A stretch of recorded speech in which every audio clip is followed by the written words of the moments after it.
All right, gentlemen, I want you to repeat after me, just how I do it. Ready? Your turn.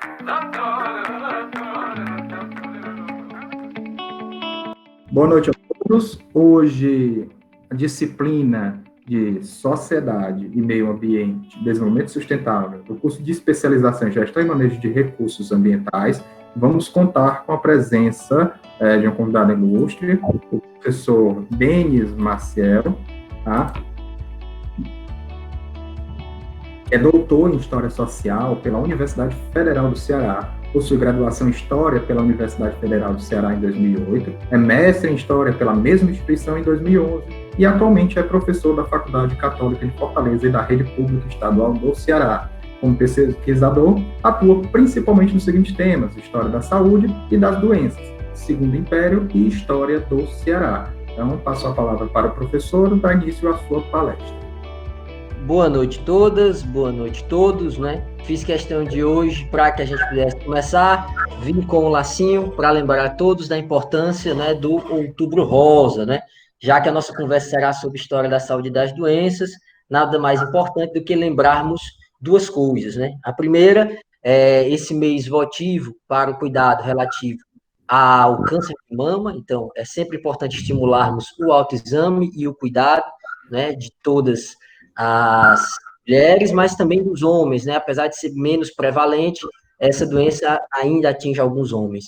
E em segunda instância, também estamos em um momento de pandemia. E por conta deste momento de pandemia, ainda estamos em isolamento social e entre as várias dificuldades que o isolamento social nos traz, tem pelo menos uma vantagem, que é essa de que eu posso estar conversando com vocês, mesmo estando eu aqui em minha residência, no Maranguape, né? Então, eu gostaria de apresentar um breve material em PowerPoint que eu organizei, que tem ali meio que a síntese do material que já foi encaminhado a vocês por artigo, pelo professor Rodolfo, e que conta um pouquinho dessa trajetória de pesquisa sobre a epidemia de cólera morbus, né? Inicialmente estudei-a na vila de Maranguape, no ano de 1862. Eu vou explicar melhor por que eu fiz essa escolha de estudar uma vila em específico.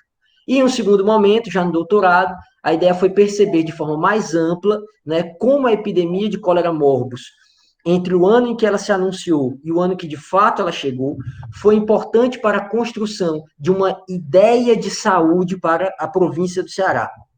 Entendamos, né? Aquela época, né, no período do Império, a gente não pode falar sobre saúde pública, né? Não havia essa mesma lógica que nós temos hoje. Desde 88, como vocês muito bem sabem, o Brasil tem o SUS, o Sistema Único de Saúde, que é algo fundamental para que a gente dê o mínimo de acesso para todas as pessoas que estão aqui no Brasil. E isso é o mais interessante. Todas as pessoas que estão no Brasil. Não é apenas para os brasileiros, até mesmo estrangeiros dentro do Brasil, se tiverem a necessidade, podem utilizar do SUS. Tem os seus defeitos, como todo e qualquer serviço tem os seus defeitos, mas merece ser defendido, né, porque permite aí essa universalização do acesso à saúde para todos nós. Mas antes disso, a gente só começa a falar sobre uma certa institucionalização da saúde preventiva em 1932, já lá com o governo Vargas, né? Antes de Vargas, que aí é o contexto sobre o qual nós vamos conversar, a saúde ela era muito mais de campanha. A gente vai ter algumas pequenas ações pontuais, por exemplo, aqui na província do Ceará, nós já tínhamos, desde 1845, a atuação do chamado médico da pobreza. Essa figura, ela foi criada na época do governo do padre José Martiniano de Alencar, né? Um filho ilustre aí do Crato, que governa a província cearense em alguns momentos e deixa alguns bons legados. Nesse primeiro momento em que ele governa, na década de 40, o grande legado dele é esse médico da pobreza, que era algo raríssimo. Não esqueçamos que a medicina, né, se hoje já é complicado que ela chegue em todos os lugares do Brasil, e aí só abro um pequeno parêntese, a saúde ela é multidisciplinar, ela não é apenas a medicina, né? Mas, já que o debate, toda aquela questão dos mais médicos, né, que teve no começo de 2018, 2019, perdão, final de 2018, começo de 2019, acabou tratando muito dos médicos, é por isso que eu me refiro a eles. Mas não podemos pensar a saúde apenas a partir dos médicos, né? A saúde é multidisciplinar. Mas, enfim, se hoje já é complicado esse acesso, né, das pessoas mais pobres à medicina, mesmo com a existência do SUS, imaginemos a realidade para a qual eu gostaria que vocês parassem para refletir agora, que é uma realidade do Ceará, que era uma província pobre, portanto, né, sem grandes atrativos econômicos para médicos particulares, que não tinham centro de formação de medicina. As duas primeiras faculdades de medicina do Brasil, elas são fundadas ali depois da vinda da família real, em 1808. Dom João autoriza a criação da Faculdade de Medicina no Rio de Janeiro e a Faculdade de Medicina de Salvador, na Bahia, né? Então, boa parte dos médicos que vão atuar como médicos da pobreza aqui são pessoas com vinculações políticas, que vão ter uma certa aliança aí com o José Martiniano de Alencar, e que vão agir principalmente como conselheiros, porque eles não tinham muito como dar conta dessa medicina como nós estamos acostumados. Já senti uma dor, vou procurar o médico, né?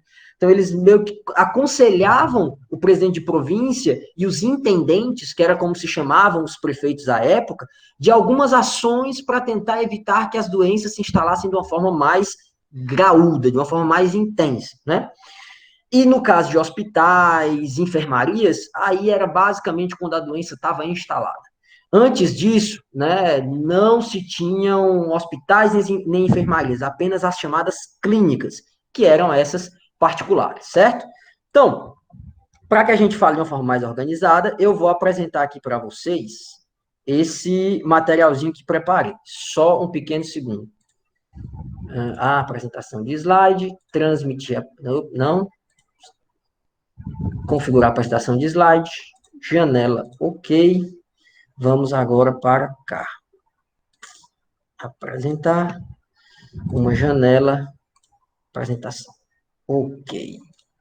Então, meus jovens, vamos aqui conversar um pouquinho sobre o cólera no Ceará, narrativas de uma epidemia.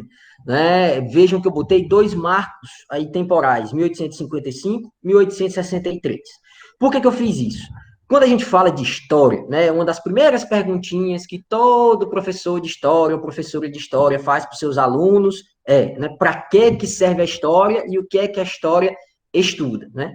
Então, entre várias respostas possíveis, e aí é basicamente o primeiro semestre inteiro da disciplina de introdução aos estudos históricos na faculdade de História, mas vamos resumir isso tudo numa frase só, que poderia ser a ação do homem, e aí o homem entendamos do ser humano, né, no tempo e no espaço. Por quê? Nós não podemos compreender as ações dos indivíduos de forma isolada. Né? As pessoas agem muito de acordo com o contexto em que elas vivem. Como assim? Não adianta eu querer procurar, por exemplo, uma fonte lá de Roma Antiga sobre políticas afirmativas ou sobre debates relativos ao uso do pronome neutro. A gente não vai encontrar. Por quê? Porque naquela época haviam temas daquela época que estavam sendo pensados por aqueles indivíduos. Obviamente, quando a gente estuda história, a gente parte do olhar do tempo presente. E aí é um movimento que em história chamamos de diacronia e sincronia. É entender que são 2 tempos distintos e que nós vamos tentar aproximar o nosso olhar do olhar das pessoas que aquela época viviam, né? Como diria Reinhard Koselleck, seria aproximar o chamado horizonte de expectativa. Então, não adianta eu olhar para as fontes querendo encontrar uma coisa que não vai fazer sentido, né, para aquelas pessoas daquele momento. Então, vamos falar da província do Ceará, que era uma província pobre, não era o centro econômico do Império, não era o centro político do Império, muito menos do Nordeste. Né? Se hoje o Ceará está aí como uma das grandes potências do Nordeste, tendo aí resultados econômicos que, segundo dados lançados hoje, vão dar ao Ceará uma média de um PIB, né? Para esse ano, mesmo com toda a crise que tivemos provocada pelo coronavírus, ainda acima da média do Brasil. A essa época que vamos falar, 1855 a 1863, a situação era completamente outra, né? O Ceará tinha aí sérias dificuldades econômicas e tinha que lidar com uma doença que não é daqui. Então vamos primeiro tentar entender que doença é essa, de onde ela vem, como é que ela chega aqui, quando ela chega aqui, que pessoas ela encontra e como essas pessoas vão lidar com essa doença. Então, nossos pontos centrais para a conversa são: a gente está falando de uma doença, mas ela vai ser olhada em dois momentos e através de múltiplos olhares. Como assim? A doença é o cólera. Os dois momentos são 1855, 1862/63. Por que eu fiz esse recorte? É só porque deu na minha telha? Não. Porque a epidemia de cólera, ela começa a chegar aqui pelas Américas em 1831, né? Antes disso, ela só havia acontecido na Europa, África, Ásia. Antes do século XIX, 1700 para baixo, ela só tinha acontecido na Índia, porque essa é uma doença que ela era endêmica na região do chamado Baixo Benguela. Eu preciso saber disso para alguma coisa? Não, precisa não, é só para que a gente entenda. Existem doenças que elas são endêmicas de alguns lugares. O que é que significa isso? Que ela ocorre com bastante frequência naquele mesmo lugar. Ela não provoca números muito altos nem muito baixos, uma variação muito grande nos dados, nem de contágio, nem de mortes. Isso é o que torna aquela doença endêmica. A gente está vivenciando uma pandemia. Prestem atenção como cada uma dessas expressões tem um porquê.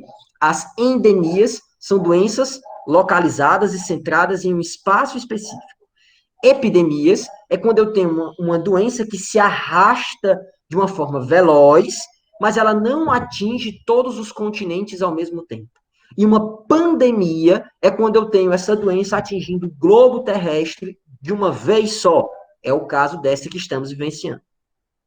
Se nós formos querer voltar um pouquinho no tempo, né, nesse período de março para cá, não sei se vocês já viram, mas saiu muito nos jornais, tipo assim, as doenças e a história das epidemias, não sei o quê. A gente quase não ouvia falar em pandemias até o século XIX. Por quê? Para que eu tenha uma pandemia, eu tenho que ter meios de levar aquela doença e ela tem que chegar antes da pessoa que é o vetor da doença ou o animal que é o vetor da doença morrer.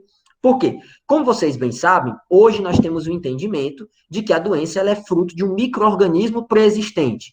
Vamos voltar lá para a biologia, né? O que é o micro-organismo? É um ser vivo, né? Aí no caso do vírus ainda existe esse debate, ele é vivo, mas ele tem características não vivas, mas enfim, não vamos aprofundar nisso, né? Ele é transmitido, esse micro-organismo ele é transmitido. E aí, quais são os vetores, quais são os meios de transmissão? Hoje, a gente estuda doença a doença para identificar. Por exemplo, no caso do coronavírus, esse que estamos enfrentando agora, estamos falando de uma doença que é principalmente através do contato com gotículas, né? E aí, por isso desse apelo tão grande dos órgãos de saúde pública com relação ao cuidado do uso da máscara, né? No começo a gente tinha uma preocupação do tamanho do mundo, que era, ai meu Deus, chegou as coisas que comprou do mercantil, aí limpava tudo, porque fica até 3 dias no plástico, fica até 4 dias no metal, enfim, né? Aquela resenha toda que escutamos desde o começo. No caso da epidemia de cólera, o micro-organismo que a causa não é através de gotículas, né? Tem que ser contato muito mais intenso com dejetos, né, com o micro-organismo que era expelido do indivíduo doente através do vômito ou das fezes. A gente vai já entender como é que as pessoas entravam em contato com uma coisa tão imunda, né? Pela lógica, uma coisa imunda não era para a gente entrar em contato, mas as pessoas entravam. Eu escolhi que a gente visse esses dois momentos, 55 e 62, 63, por quê? Se a doença chega nas Américas em 31, no Brasil ela só vai chegar em 1855. Dentro de um naviozinho, que era a Galera Defensor, era um navio português que trazia jornais, produtos, né, de Portugal para o Brasil, e ele fez a sua primeira parada na cidade de Belém do Pará. Inclusive, sobre essa epidemia no Pará, tem uma dissertação muito boa da professora Jane Beltrão, né? Cólera, o flagelo do Grão-Pará.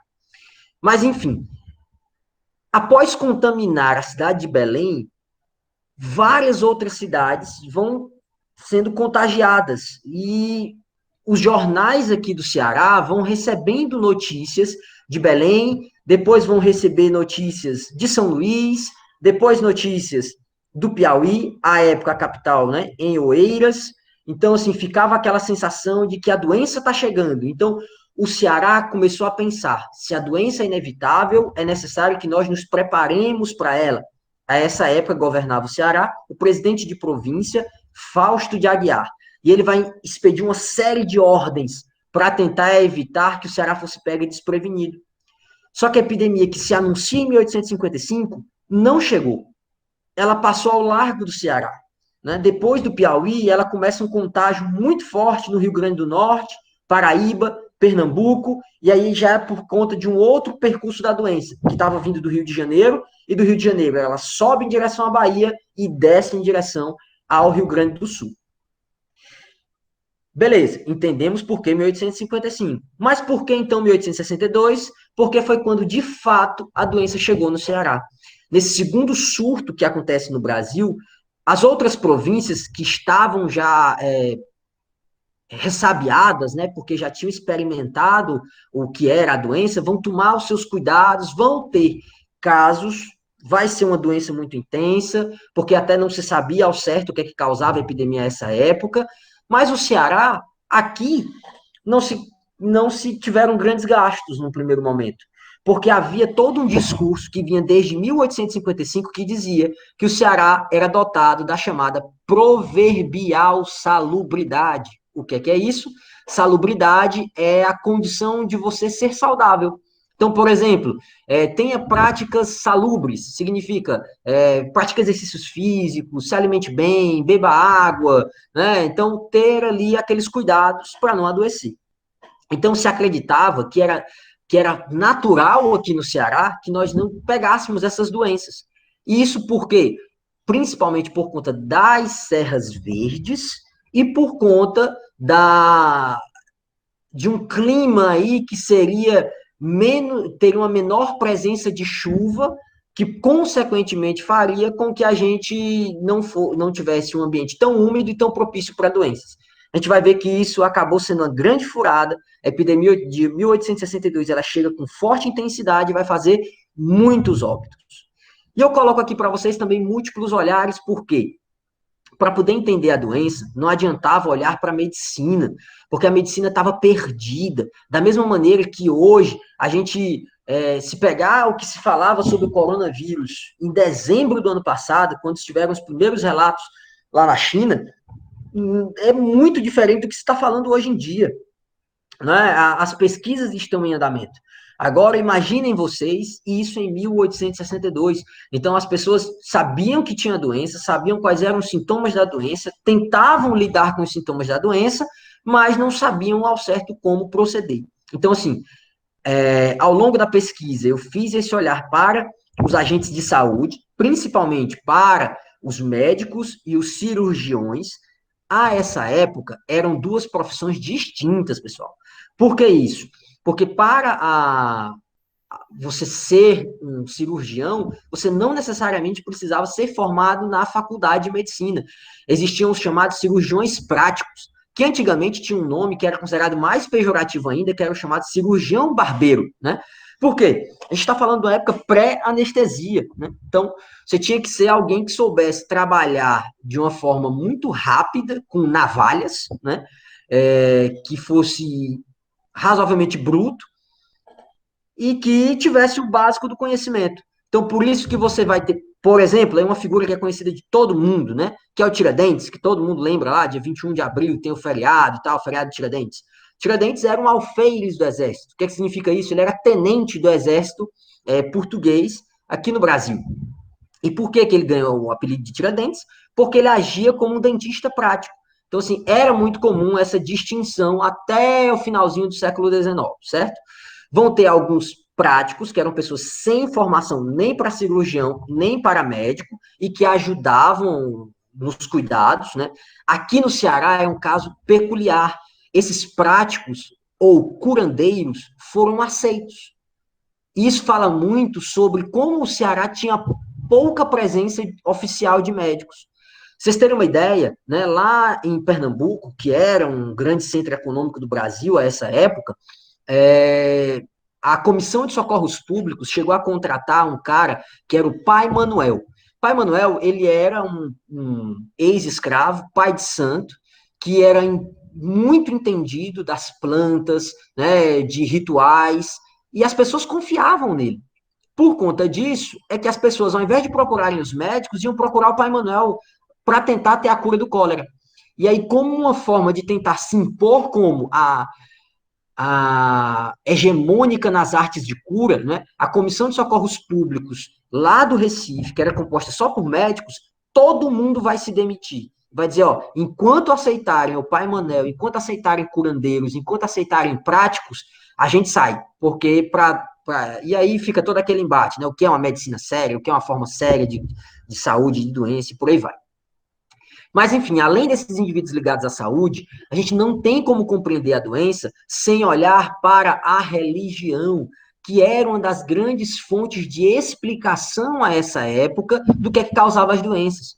Se hoje nós temos o entendimento que o que causa uma moléstia, né, é o micro-organismo, aquela época era muito intenso o debate sobre a ideia de castigo divino, a ideia da educação, e isso vai permear vários e vários debates que vão acontecer nos jornais que foram trabalhados ao longo da pesquisa.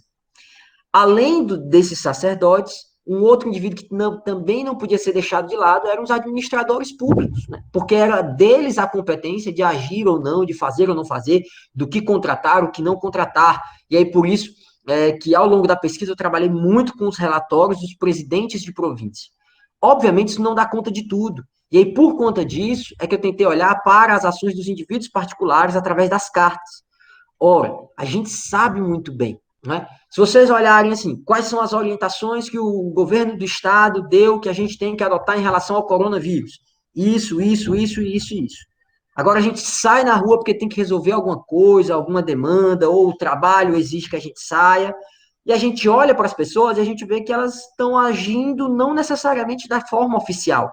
Então, por isso que não dá também para a gente fazer história só a partir da fonte oficial, porque ele sempre vai ser a versão do governo, a versão bonita, e aí quando a gente olha, parece que é tudo ali daquele jeito.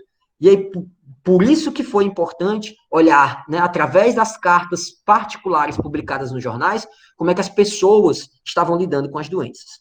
Por isso, então, uma doença, o cólera, 2 momentos, 55 e 62. Múltiplos olhares, médicos, administradores, religiosos. Porque ao redor desses caras, ao redor dos indivíduos que vivenciaram a doença, 3 palavras surgiam com força: castigo, miasmas e desordem. O castigo, como já bem falado para vocês, é fruto de toda uma mentalidade que era muito mais forte, hoje ela ainda é forte, mas naquela época era mais forte ainda, de que a doença ela é fruto do pecado. Por que eu estou dizendo para vocês que ela ainda é presente? Vamos lá. Tem um livro da Dilene do Nascimento, que chama As Pestes do Século XX, Tuberculose e AIDS. Nesse livro, a professora Dilene, que é lá da Fiocruz, uma das maiores instituições de pesquisa, ensino e produção de insumos para a saúde do Brasil, ela fez um resgatezinho histórico através de jornais, de discursos, de debates, e, por exemplo, na década de 80 e década de 90, nos Estados Unidos e aqui no Brasil também foi muito forte, a AIDS era chamada de um câncer gay. Por quê? Criou-se toda uma retórica de ordem religiosa para dizer que quem havia trazido a AIDS para a Terra tinha sido o pecado de homens que praticavam sexo com outros homens, né? Ela conseguiu mapear e viu que, inclusive, né, quando se fala de homoafetividade, a gente está falando de homens que amam homens, mulheres que amam mulheres, os não binários e por aí vai. Mas aquela época que ficou muito forte foi esse discurso contra homens que se relacionavam com outros homens. No caso do cólera, né, se falou muito sobre a ideia de pecado, sobre a ideia de práticas equivocadas, que era necessário, o tratamento correto seria pedir perdão a Deus. E aí nós vamos ter algumas cenas, como, por exemplo, a que vai acontecer no Baturité, né, o pároco do Baturité, em 1862, ele ordenou que a população fosse para frente da matriz, e lá são registradas cenas, está até no livro do Guilherme Studas, chamado Climatologias e Epidemias do Ceará, onde ele faz meio que um mapeamento de todas as doenças que o Ceará já tinha tido até a época em que ele escreveu, que era o começo do século XX, né? E ele vai contar que nesse caso específico, lá do pároco do Baturité, as pessoas ficavam da porta até o altar, né? E os outros em procissão passavam pisando por cima deles e rebolando cinzas, né? Não esqueçamos que as cinzas são um símbolo muito presente em toda a narrativa bíblica, né? Sempre que alguém cometia um pecado muito grave contra Deus, vestia-se de saco e jogava cinza sobre a cabeça, né? A palavra miasma, ela foi muito presente por conta das explicações sanitárias. A saúde encontrava nesses miasmas a explicação para o contágio. Hoje a gente fala em micro-organismo. Aquela época falava-se em miasma. Eu vou já botar para vocês o conceito de miasma. E houve uma outra questão que foi a da desordem, porque se identificava, né, havia uma teoria que permeava a ação desses médicos, que era chamada teoria neo-hipocrática, ou a teoria do aerismo, que partia do princípio de que eu devo organizar a cidade. É essa época daquelas reformas urbanas, né, que vocês já devem ter escutado falar, por exemplo, quando se fala lá da revolta da vacina no Rio de Janeiro, né, quando se fala de movimentos aqui em Fortaleza, da Fortaleza Belle Époque, né, de Paris e as reformas de Haussmann, né, quando você tem todo um ordenamento urbano que partir do princípio de que eu devo transformar a cidade num plano xadrez, que permita, né, a circulação dos ventos, das mercadorias, do ar e dos corpos. Por que isso? Porque se acreditava que a ordem é sinônimo de belo, que é sinônimo de limpo. E com esse tripézinho você conseguiria ter a saúde para as pessoas.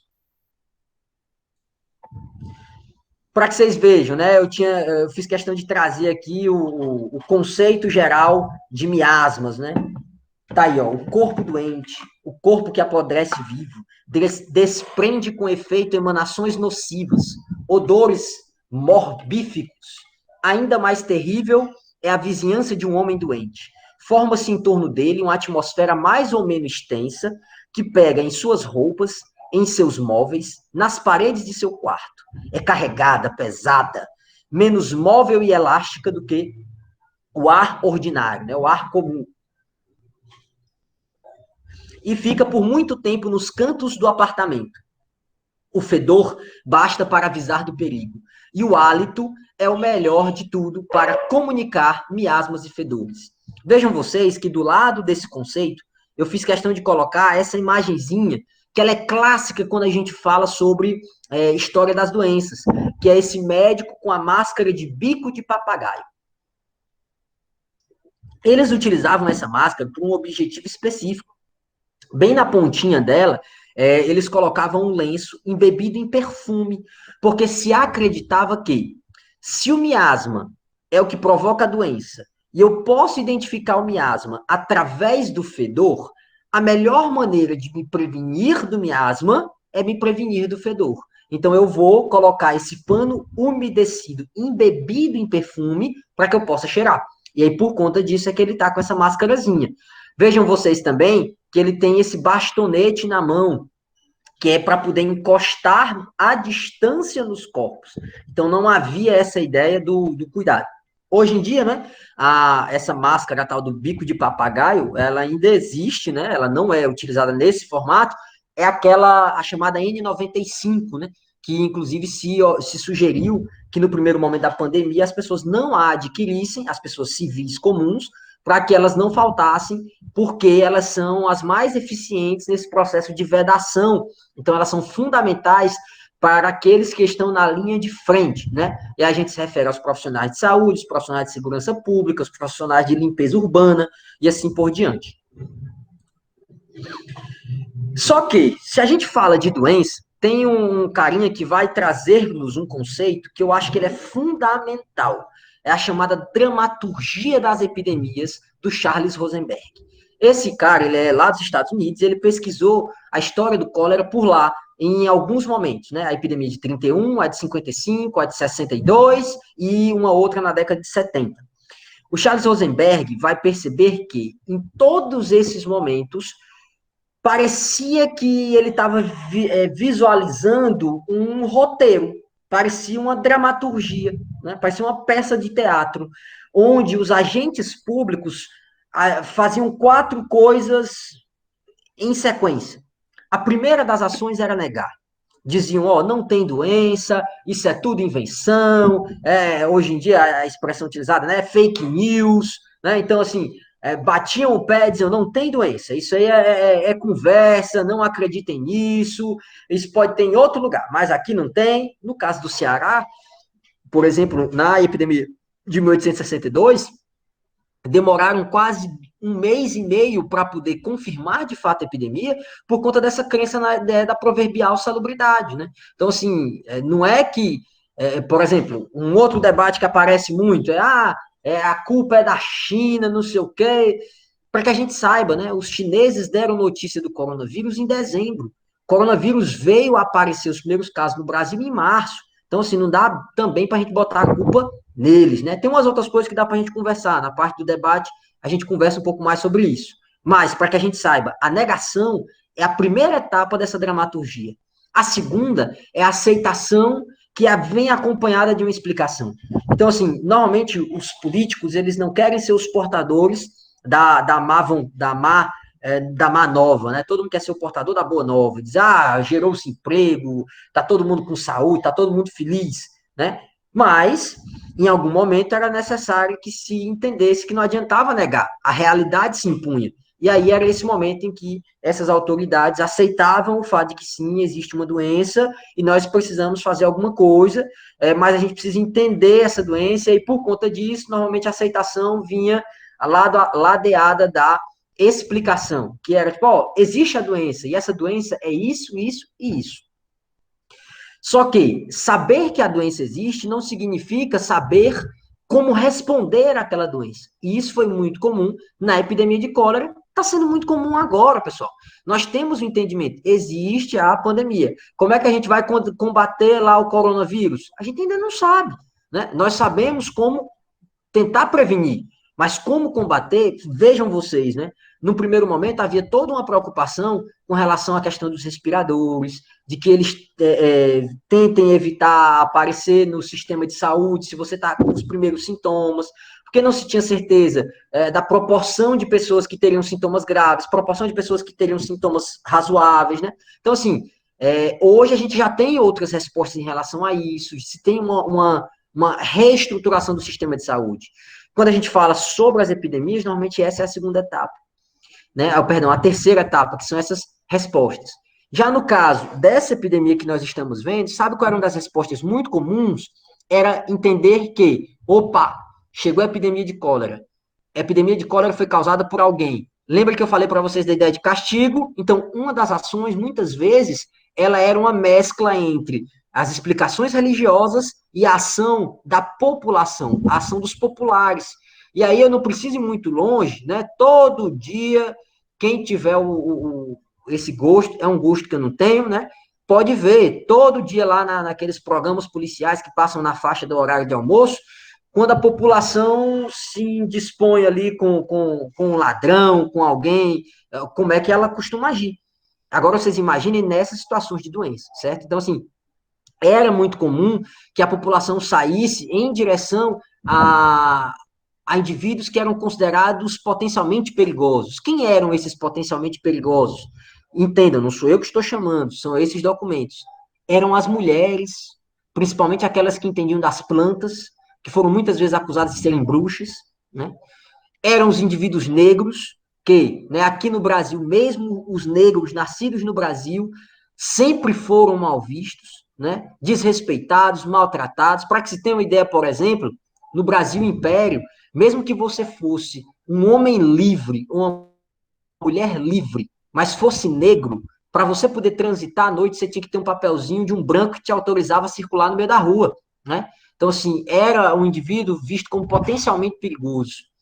Tinha um outro que aí nem se fala, que eram os judeus, né? Aqui no Brasil, eles foram numa presença muito pequena. Mas, por exemplo, nos Estados Unidos, que é o caso do Charles Rosenberg, havia uma forte presença judaica, principalmente ali em Nova York. Como vocês sabem, a ocupação da ilha de Manhattan, ela aconteceu muito por conta de judeus que já tinham vindo aqui para o Brasil, na época lá do Maurício de Nassau, e após a insurreição pernambucana, com o fim do governo de Nassau, o Brasil deixa de ter, né, essa experiência da liberdade religiosa, e eles são expulsos daqui, ou foram obrigados a se converter à força, se tornaram chamados cristãos novos. E aqueles indivíduos que praticavam alguma profissão que fosse considerada aí de má fama, né? Então, a mais famosa delas eram as prostitutas, né? Então, essas pessoas, normalmente, em caso de epidemias, eram as primeiras a sofrer. Para que a gente não vá muito longe, quando se fala sobre a epidemia de coronavírus, não à toa você vê lá os discursos do presidente norte-americano Donald Trump, semana passada, lá na abertura da Assembleia da ONU, ele vai falar várias vezes sobre vírus chinês, né? E aí tentando criar uma retórica de Ocidente contra Oriente, capitalismo contra socialismo e por aí vai. E uma quarta etapa que o Charles Rosenberg aponta seria a ideia da reflexão ou aprendizagem. E aí é mais quando a doença acaba. Quando a doença acaba, fica aquela ideia, beleza. E agora o que é que nós vamos fazer? Qual é o lucro disso? O que é que nós aprendemos, né? Na do coronavírus, a gente tem falado muito sobre o tal do novo normal, né? No começo ali, abril, maio, o pessoal tinha muita história de dizer, o novo normal, as pessoas serão melhores, as pessoas serão mais amorosas, as pessoas terão mais caridade. Então, né? Aí, para que a gente tenha uma ideia daquilo que eu estava falando, da necessidade de aproximar o nosso horizonte de expectativa, eu trago para vocês duas das teorias que eram bem famosas nessa época, que pautavam as ações dos médicos. Era a chamada teoria hipocrática. O nome vem de um cara chamado Hipócrates, que foi um médico grego, né? Que é considerado o pai da medicina. Então, por exemplo, aquele símbolozinho que está em quase toda, que está em todas as faculdades da área da saúde, né, que é o cajado com a cobrinha, ou a cobrinha no cálice, enfim, né, ou a cobrinha com a lamparina, né. Então, aquela cobrinha, ela era o símbolo de Hipócrates, porque, segundo a lenda, uma vez ele teria ido curar um homem que havia sido picado por uma cobra, né, e tentou cuidar dela, do indivíduo lá de todo jeito, não conseguiu, e desesperado pediu ajuda aos deuses. Ele era filho de Apolo, segundo a mitologia grega, e Apolo teria ordenado à cobra que obedecesse a ele. Aí a cobra veio, se enrolou no cajado dele e deu soro para o veneno, né? Então, por isso que ficou o símbolo. Então, assim, a teoria hipocrática, ela divide o corpo humano em 4 humores. Por isso ela também pode ser chamada de teoria humoral. Não vamos nos alongar muito nisso, mas só para saber. Ele faz uma correlação entre o corpo humano, a natureza e os órgãos internos desse corpo, que aí cada um desses você poderia tratar indo para o seu equivalente. Como assim? Se você está com uma doença nos pulmões, então normalmente é uma doença que envolve o ar, né? Então, ela tem a ver com a primavera, você tratava ela aqui de uma forma sanguínea. E por aí vai, certo? Não vamos nos demorar muito nisso. E a chamada teoria do aelismo, ela é também conhecida como neo-hipocrática, porque eles vão pegar as ideias de Hipócrates e vão adaptar a um novo momento. E aí, a gente tem aqui uma frase de um médico da época, o Schlegel, que ele vai dizer: o pútrido é frequentemente assimilado ao demoníaco, o que concorda com a relação obcecante entre o mau cheiro e as profundezas do inferno. Por isso que, né, as reformas urbanas que são feitas no século XIX, elas vão ser muito pautadas pela ideia da medicina neo-hipocrática ou aelista e pela imposição de uma moral religiosa de matriz cristã burguesa, né? Essa conversada todinha é para dizer o quê, né? A lógica desses caras era, por exemplo, se antes era naturalizado que toda rua tem o bebinho da rua, a partir daquele momento, não. Ali aquele cara acabou de se tornar um elemento perigoso. Qual é a solução? Retira ele do convívio da sociedade. É por isso que nessa época a gente vai ter o surgimento de algumas instituições, como, por exemplo, os hospícios e os leprosários, certo?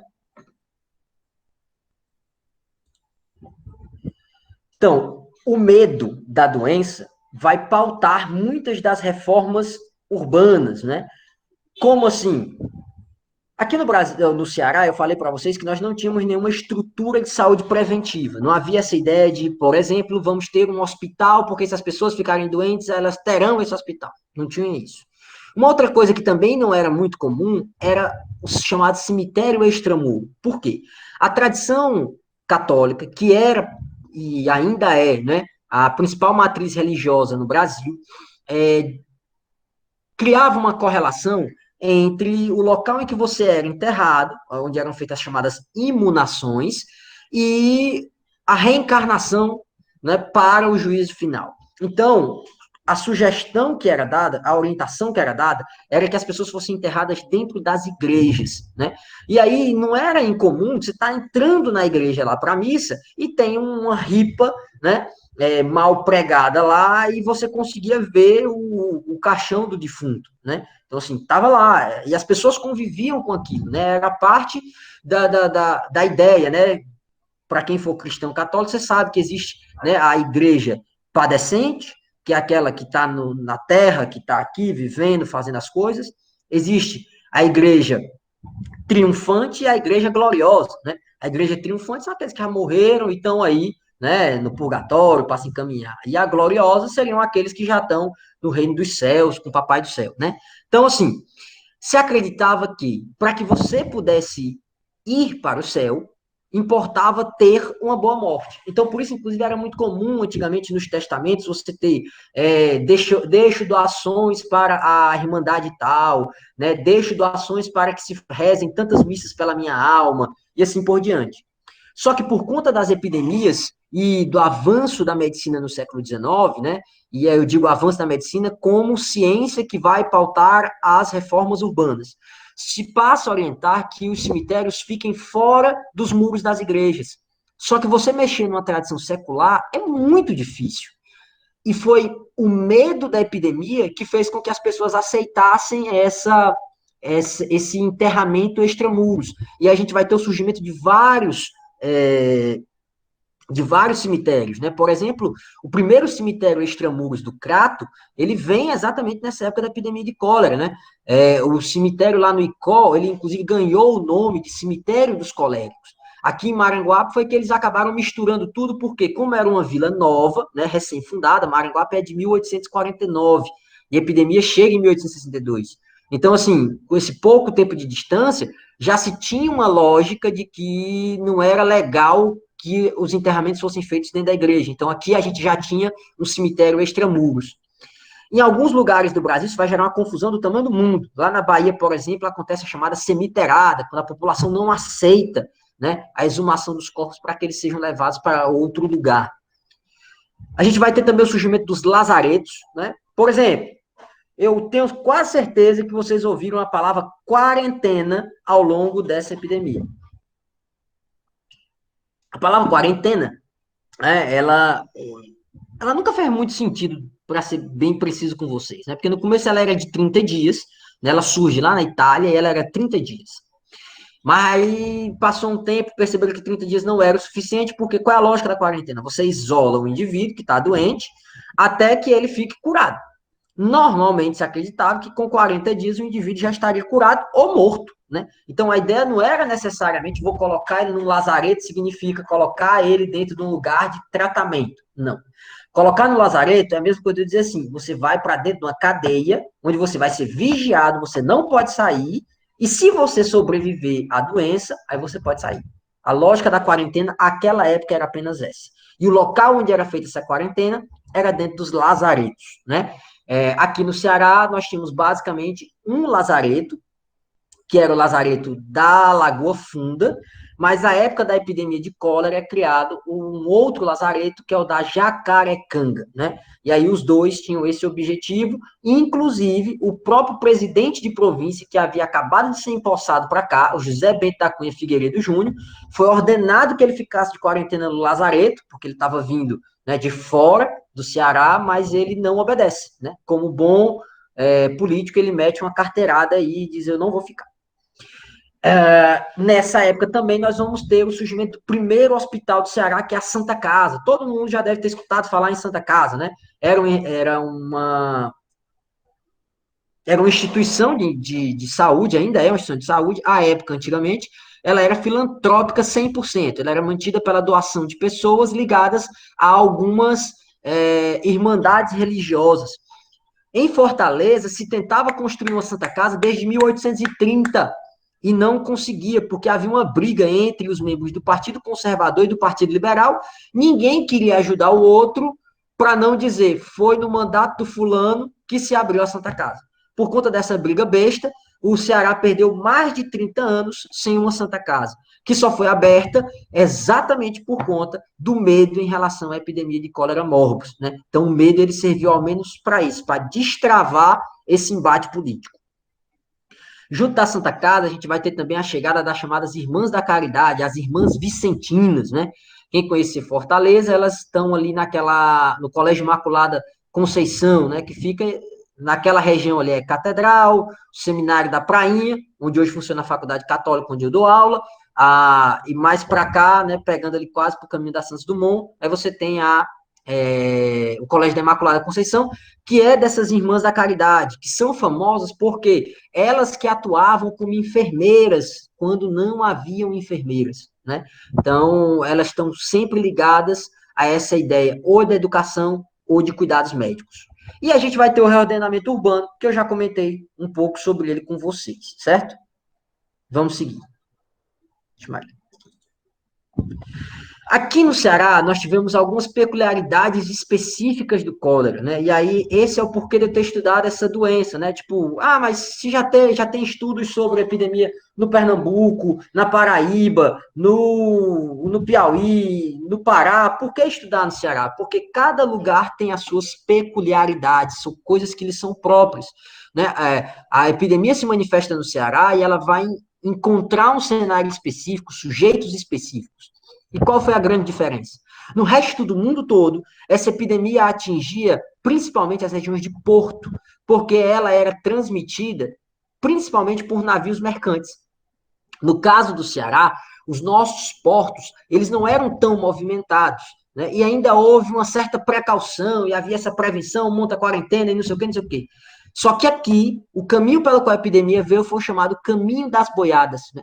O primeiro caso, né, o chamado paciente zero, aqui do Ceará, foi o José Leandro Tavares, não, salvo engano, né, que veio da Paraíba e foi ali para o Icó, que era um caminho muito comum nessa compra e venda de carne seca. Esse cólera morbus, né, que se torna epidêmico em 1855, vai ter uma série de coisinhas que a gente pode conversar sobre ele, né, como, por exemplo, aquilo que já falei para vocês, a doença foi vista, né, em 62 e em 55 de formas diferentes. E essas formas diferentes nos levam até a compreensão de que a doença é uma construção social. Peraí, Denis, que coisa maluca é essa que você está querendo me dizer? Você está querendo me dizer que, por exemplo, eu tenho que chegar para uma pessoa que está no leito de hospital, sofrendo de câncer, e dizer para ele o que você tem é uma construção social, fique bom. Não, gente, não é isso que eu estou querendo dizer para vocês, pelo amor de Deus. O que eu estou querendo dizer é o seguinte, a forma como a sociedade lida com a epidemia tem muito a ver com como ela lida com a vida como um todo. Por exemplo, durante muito tempo as pessoas tinham desespero de lepra, né? Porque há toda uma carga simbólica, toda aquela questão religiosa, as narrativas bíblicas, aquela questão de quando você era identificado com lepra, você tinha que ser exilado da comunidade, você tinha que botar uma sineta para que todo mundo visse que um leproso estava chegando. Então, o símbolo máximo de um pária da sociedade era um leproso. Hoje em dia, a hanseníase, que é a mesma lepra, tem tratamento. Lepra tem cura, né? Então, hoje, você foi identificado com hanseníase, tranquilo, você toma a medicação da forma correta e pronto, pode continuar vivendo a sua vida, não precisa se isolar, pode continuar convivendo com as pessoas com quem você convive, né? Então, não tem problema. Só que, para que vocês tenham uma ideia, né, é muito comum os médicos dos postos de saúde ainda utilizarem a palavra lepra, mesmo ela sendo hoje desorientada, né? Por quê? Por que a orientação não é mais usada? Porque tem toda essa carga negativa. Mas por que os médicos e os enfermeiros e os técnicos de enfermagem muitas vezes ainda usam essa palavra nos postos de saúde? Para ver se as pessoas levam a sério. Por quê? Como a doença é uma condição social, lepra, as pessoas temem. Hanseníase, as pessoas acham que não é nada.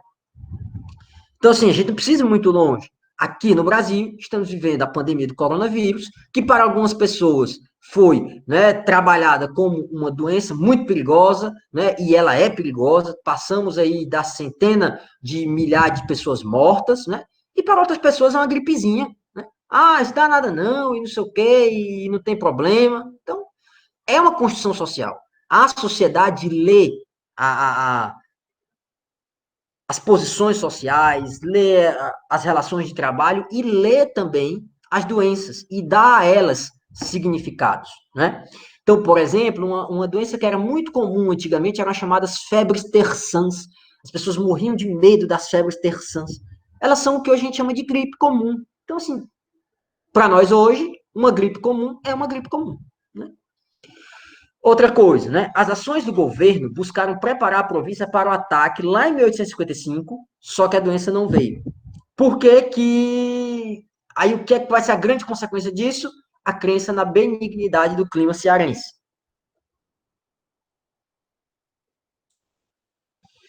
Só que em 1862 a epidemia se anuncia novamente, ocorrem poucos preparativos, só que ela se instala, né? A partir de março de 1862 e ela fica até maio de 1863, né? Mais ou menos. E aí a gente vai ter, em números arredondados, mais de 12 mil mortes só no Ceará. Né? Lá mais para baixo eu mostro para vocês uma tabelinha vila a vila com a quantidade de mortos. Como eu falei antes, o medo do cólera mobiliza ações e impulsiona obras, como a do Lazareto, da Santa Casa, e por aí vai, né?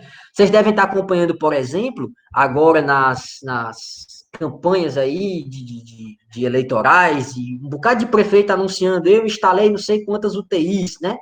Mas de onde é que vem essas UTIs? E aí você tem verbas federais, verbas estaduais, que estão encaminhando respiradores, monitores cardíacos e por aí vai, né? Então, tá tudo ali. Essas ações são fruto, né, são impulsionadas pelo medo da doença. A epidemia foi lida de formas distintas pelos grupos políticos, né, liberais e conservadores. E aí é interessante porque quando eu apresentar aqui as fontes para vocês, dá para ver essas distinções. Os principais jornais que eu trabalhei foram o Araripe, o Cearense, Pedro II e o Comercial. O Araripe ele é um jornal aí do Crato, né? Ele era editado pelo José Liberal de Castro Carreira. Né? Era o José Lourenço. É o José Lourenço. E ele tem um dos relatos que eu acho mais impressionantes sobre a epidemia, porque eles tiveram que parar a publicação do jornal, né, durante um tempo, e no dia 23 de agosto de 1862, quando eles voltam a publicar, né, ele escreve um editorial muito bonito, assim, que é de umas 2 páginas, onde ele fala o seguinte, né, e aqui eu vou ler o trecho, certo?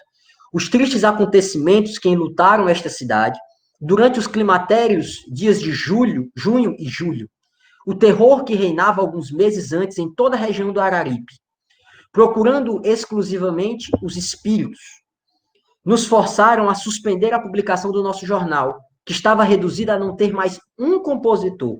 E é depois de uma longa interrupção que voltamos à arena do jornalismo. Quando de todas as partes nos ameaçava a epidemia do cólera morbus, esse enigma terrível proposto à humanidade, quantas vezes não perdemos a esperança de um dia voltar a este posto, sobrevivendo a tamanha calamidade? Quanto é temerosa a solidão que reina em torno de nós. O monstro cruel devorou centenas de amigos, tão caros como necessários, e é imenso o vácuo que deixou, assim nas famílias como nas fileiras da política. Essa recordação nos é muito incômoda.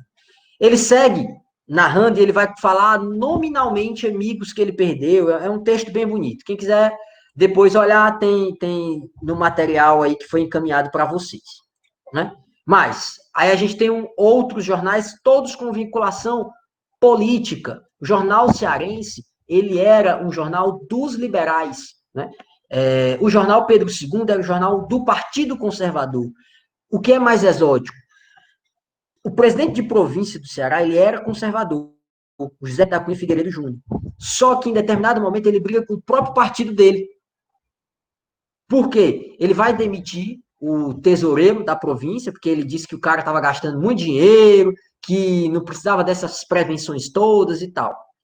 Por conta disso, o jornal conservador começa a tecer críticas ao presidente de província.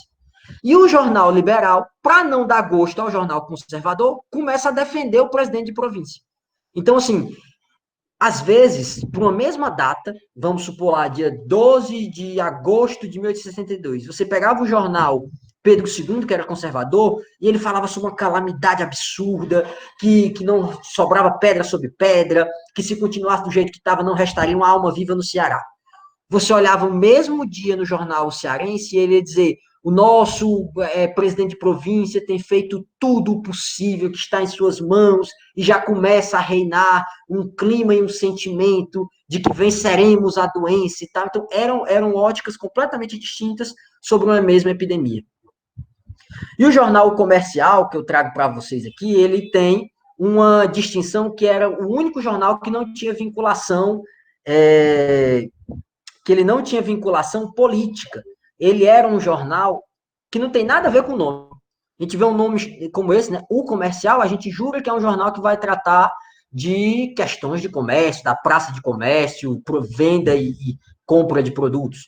Mas, na verdade, esse era um jornal editado por um padre e ele vai tecer muitas críticas aos médicos e aos administradores da província por terem contratado médicos.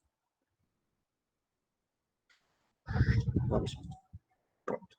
Então, dentro desses jornais, a gente consegue encontrar, por exemplo, expedientes do governo de província, que são as ordens de compra e venda, remessa de medicamentos, contratação de médicos e enfermeiros e as cartas particulares, que aí é a parte mais interessante de todas, né? Ao longo do período analisado, vão haver a ação de alguns presidentes de província, Fausto de Aguiar, Francisco Xavier, Antônio Machado e o próprio José Bento da Cunha, que foi quem pegou o grosso mesmo da epidemia, né?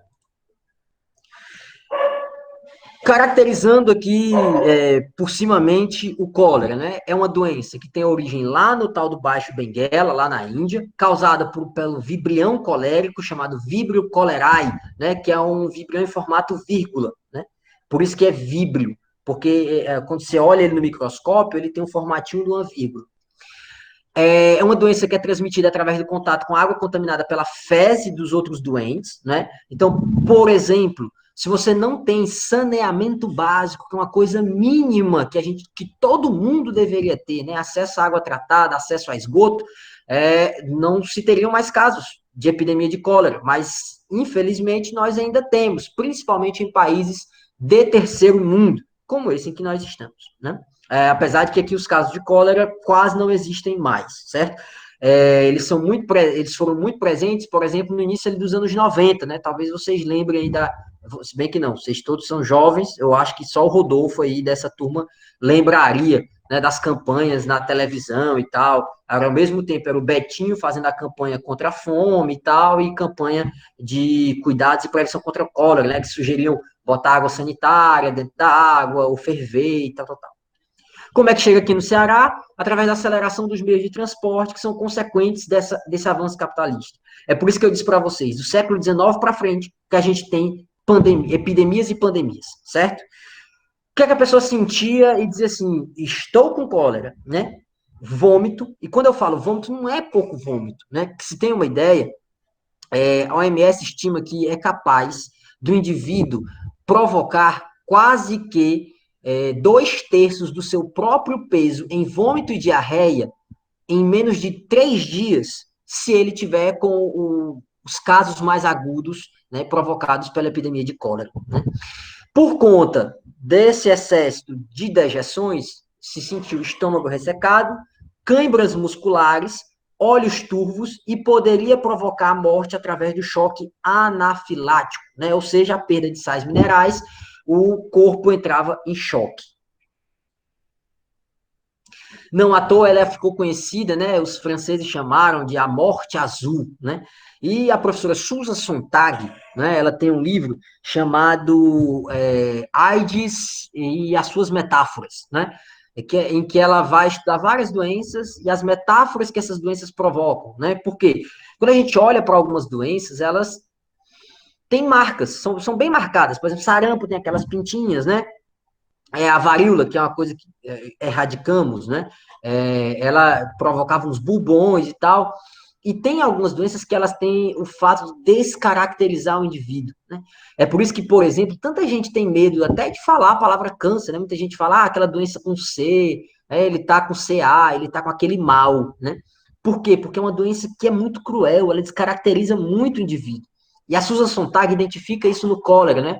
Segundo ela, em pouco tempo o indivíduo virava uma caricatura cadavérica de si próprio, né? O olho fundo, o corpo muito magro pela perca, né, de nutrientes e por não conseguir se alimentar, por não conseguir beber e por aí vai.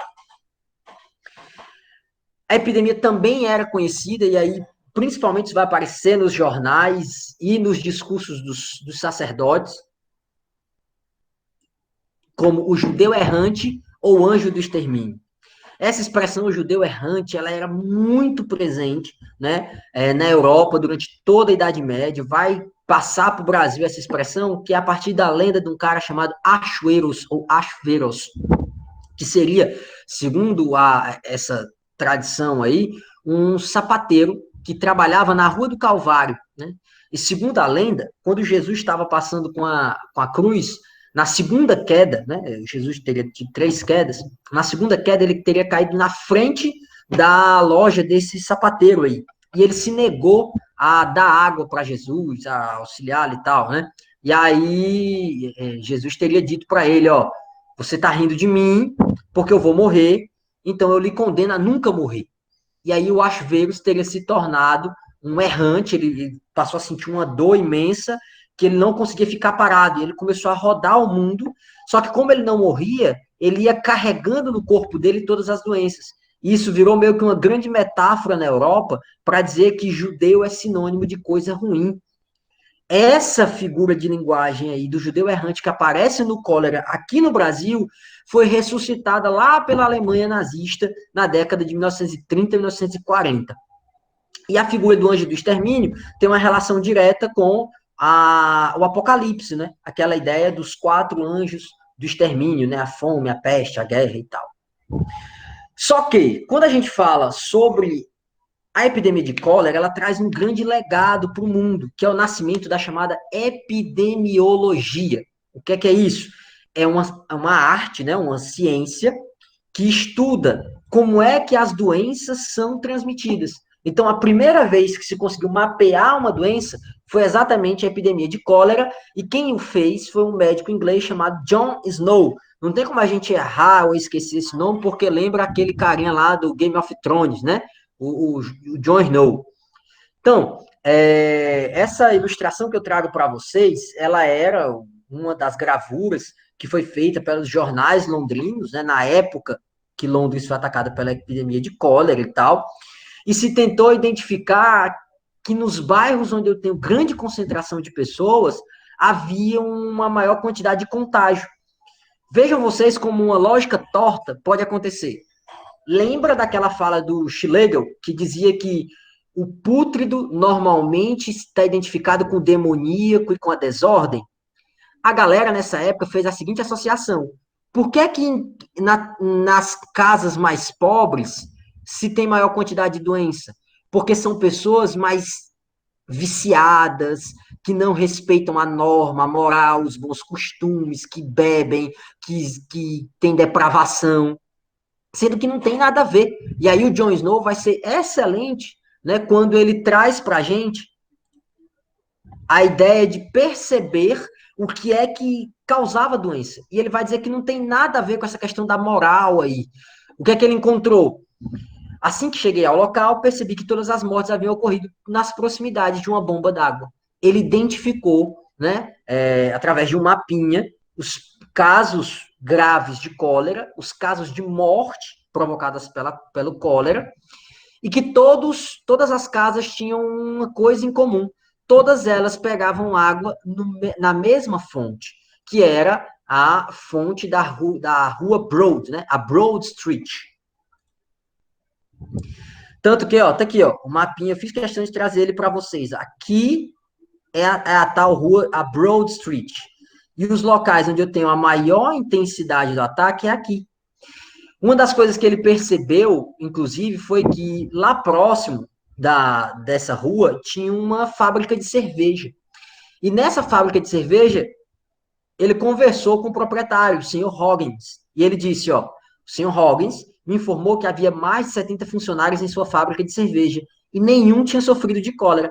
Os homens foram autorizados a beber uma certa quantidade de licor de malte. O senhor Hoggins pensou que eles nem sequer bebiam água. Então, essas pessoas acabaram que, de fato, por conta, né, de consumirem muito mais a cerveja do que a água, acabaram ficando saudáveis, né? Pelo amor de Deus, isso aqui não é uma apologia ao alcoolismo, né? Eu não quero que ninguém saia daqui nunca mais vou beber água na vida. Mas é porque esse era um caso específico, né? A epidemia, como ela atacava principalmente a água, e essa água contaminada, como não tinha saneamento básico, as pessoas jogavam os seus dejetos no meio da rua. Esses dejetos escorriam e contaminavam o lençol freático, de onde essas pessoas tiravam água. Então, nesse caso específico, aí a cerveja acabou sendo meio que a salvação, né? No caso do Ceará, o caminho da doença não teve a ver com a fonte, mas sim com o caminho das boiadas, né? E aí eu fiz questão de trazer para vocês esse mapinha, onde a gente vê os movimentos, os fluxos de ocupação do espaço cearense, né? Acho que ninguém interpretou melhor esse primeiro fluxo de indivíduos para o Ceará do que o cearense, né? Meu conterrâneo aqui de Maranguape, João Capistrano de Abreu, quando no seu livro Capítulos de História Colonial ele diz sobre os chamados sertões de dentro e sertões de fora, né? Esses sertões de dentro aqui, que era o caminho percorrido pelas boiadas.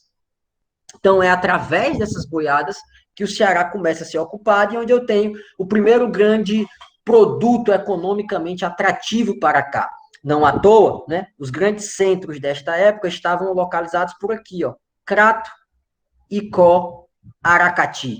Seguiam o caminho aqui do rio Jaguaribe, onde se produziam as carnes secas e elas eram enviadas por terra ou enviadas até o Aracati para serem mandadas por navios, né? Há um segundo fluxo aqui, que é o fluxo do Vale do Acaraú, né? Que é onde se tem o surgimento aí de Sobral como uma grande cidade cearense, pela sua produção da carne seca, né? E que escoava através, né, de granja. Fortaleza só vem a se tornar, né, a capital econômica e tal em um outro momento. Então, o caminho da doença seguiu aí a trilha dos aboios, né? Dentro dos jornais, uma das coisas que eu pude perceber também foi a presença de receituários, né? Hoje em dia, nós, tipo, tudo aparece lá, né? Em caso de persistência dos sintomas, consulte um médico. Beleza, então, parte do princípio de que hoje nós temos a possibilidade de consultar um médico, né? De ir a um posto de saúde, de ir a uma UPA, de ir a um hospital. Aqui não havia essa possibilidade. Então, os jornais, eles publicavam receitas de tudo quanto era lugar possível e imaginado. Vão vir receitas da Índia, da França, do Japão, dos Estados Unidos, de quase todas as províncias brasileiras. E elas eram, inclusive, concorrentes entre si. Como assim? Algumas diziam coisas que eram desdizidas por outras. Como, por exemplo, ó, aqui, tinha uma que dizia assim, ó, há um erro em crer-se que não convenha purgar-se ou vomitar-se em tempo de cólera. Ou seja, a pessoa que o médico sugeriu que você deveria provocar vômito em quem já estava vomitando naturalmente por conta do cólera. Dizia o médico aqui, ó. Estes dois meios são muitas vezes, pelo contrário, os que triunfam mais depressa dos acidentes, que precedem o cólera. Uma pequena explicação tranquilizará o leitor. As vontades de vomitar, os roncos no ventre, a diarreia, indicam que a natureza procura por si mesma desembaraçar-se por cima ou por baixo. Se é ajudada por um vomitivo ou um purgativo, não se faz mais do que seguir a vereda que ela indica. O que é que ele estava querendo dizer com isso, né? Isso era uma lógica muito comum na medicina. Oh, meu Deus do céu. Tem a alopática e a homeopática, que é a ideia de que eu devo seguir o caminho da doença. São similares, eu ataco similar com similar. Então, qual era a lógica do médico aqui? Se o corpo está com vontade de vomitar, você dá um vomitivo e vomita. Se o corpo está com vontade de defecar, você dá um dejetivo e ele, né, defeca. Por outro lado, né, por exemplo, aqui o doutor Antônio José vai dizer o seguinte: uma vez conhecida a soltura do ventre, ou a diarreia premonitória, convém pará-la. Para este fim, o primeiro meio a empregar é a abstinência de toda e qualquer alimentação, a não ser água de arroz e mingau de goma, né? Você já havia esse cuidado com a questão da alimentação. Já o doutor Norberg, que era médico do rei da Saxônia, vai nos dar uma receita que não tem nada a ver com a alimentação. Dizia ele, 20 doses de calor, 5 doses de asseio, 20 de moralidade, 1 de atividade, 2 de bom sono, 12 de ar puro, 50 de tranquilidade de espírito. Estas 100 partes reunidas formam o específico anticolérico por excelência. Então vejam aí que não havia uma explicação só para tratar da epidemia. Os jornais, eles vão tratar do cólera de acordo com aquilo uma ameaça real ou não. Então, assim, eu mapeando os jornais da época, consegui perceber que, o biênio em que havia ameaça da doença, a gente vai ter uma forte quantidade de casos sendo, da palavra cólera aparecendo nos jornais. Quando se vai para passa um período em que nem se falava no assunto. Vejam vocês como aquilo que eu disse da crença da proverbial salubridade ficou lá. Em 62 é que o assunto volta à tona e vejam que ele foi mais intenso no Pedro II. Principalmente por quê? Porque era o jornal de oposição ao presidente de província, mesmo sendo do mesmo partido dele. Então, como eles fazem oposição, eles falavam muito sobre o tema, que era para que as pessoas não deixassem aquela questão morrer. Já o jornal comercial, como eu falei para vocês, eles não acreditavam que a doença deveria ser tratada com remédios, né? O padre, que era o editor do jornal, dizia, olha, ele fez essa quadrinha que as pessoas cantassem, né? A medicina jurou empobrecer a nação, e com donada atenção, com o cólera contratou, consórcio, união. Não precisas de mim, disse o cólera. A morte fria, muito mais que eu te ajudam os alunos do Rio e da Bahia. Enfim, para a medicina, descobriu-se o Eldorado. Para todo sempre, o cólera seja bendito e louvado. Então, a ideia dele é que as pessoas não morriam por conta do cólera. As pessoas morriam porque os médicos iam tratar do cólera e matavam as pessoas. Isso não é uma coisa muito esquisita, não, tá, pessoal? Hoje em dia, tinha um bocado de gente naquela história de que estão inventando que estão morrendo de Covid, estão botando no laudo, não sei o quê. Então, assim, essas lógicas, elas vão meio que sendo permanentes, né? Obviamente, elas se apresentam de formas distintas em momentos distintos. E aí tem um livrinho, né? Rodolfo Teófilo, acho que todos vocês devem conhecer, né? Ele é um farmacêutico cearense, né? Ele é filho de um médico, do Marcos Teófilo, que atuou como médico na época da epidemia de cólera. E o Rodolfo Teófilo, como ficou órfão muito cedo, a família dele não tinha muitas posses e tal, então ele nunca conseguiu seguir a carreira do pai, que era o sonho dele, ser médico. Mas conseguiu formar-se farmacêutico.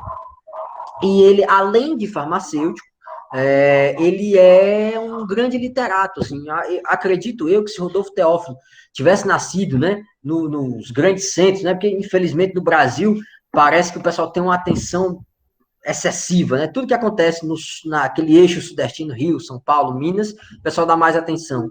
Se Rodolfo Teófilo tivesse nascido por lá, muito provavelmente ele seria estudado, assim, tanto em literatura quanto em história. Por quê? porque além de ser farmacêutico, ele era um escritor. Ele escreve alguns livros, como A Fome, e dentro da Fome ele escreve uma novela chamada Violação, onde ele conta a história de um jovem que vivia na cidade de Maranguape, à época Vila de Maranguape, tinha ficado noivo, né, de uma menina jovem, de seus 15 anos, né, e ficou na cidade, ele tentou ir embora assim que a epidemia apareceu, né, porque ele era um cara estudado e tal, e dizia que ficar perto da doença é besteira. Só que ele resolveu ficar porque a mãe dele queria ficar. E aí ele até fala, né, e eu trouxe isso aqui para a gente entender aquela lógica do castigo, para que a gente veja que não havia apenas a explicação científica. Olha a fala do cara lá, ó. Fiquei porque minha mãe, que já não tinha marido, e de quem eu era o único filho, não quis sair da vila de Maranguape. Ela, coitada, acreditava, como a maioria dos fanáticos, ser a peste uma manifestação da cólera de Deus, um castigo de nossos crimes e que deveríamos recebê-lo de cabeça baixa e não procurarmos fugir dele. Um dia, mostrei à minha mãe a padiola cheia de cadáveres de criança. E ela, achando o fato muito natural, me disse que Deus castigava os pais matando os filhos. Então, assim, a história segue, e aí eu não vou dar spoiler para vocês, mas mais à frente dá para entender o porquê desse nome Violação, né? Quem quiser, depois eu passo o link, como já tem um tempo, então é um livro que está de domínio público. Eu passo o link para o Rodolfo, ele encaminha para vocês aí, é curtinho, são 20 páginas a história, e ela é bem intensa.